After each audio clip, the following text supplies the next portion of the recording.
राम राम मंडळी, जय खानदेश। मी आज बनव आहे हिरव्या मिरचीची सुकी बटाटा आणि भाजी।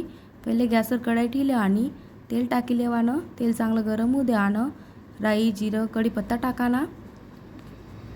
बारीक कुडेल लसूण होतात त्या टाकली द्यात। बारीक चिरेल मिरच्या होतात त्या टाकली द्यात। चांगलं लाल होस्तो परतायले वानं।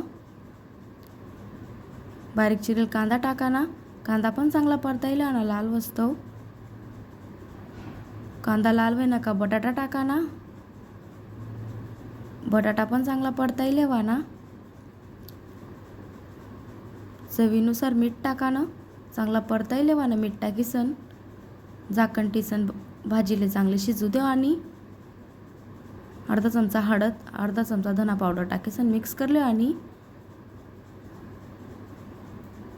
बारीक चिरेल कोथिंबीर टाकानी वरून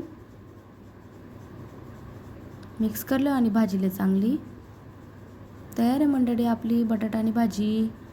चला या जेवणले आणि सबस्क्राईब करा बरं का मंडळी।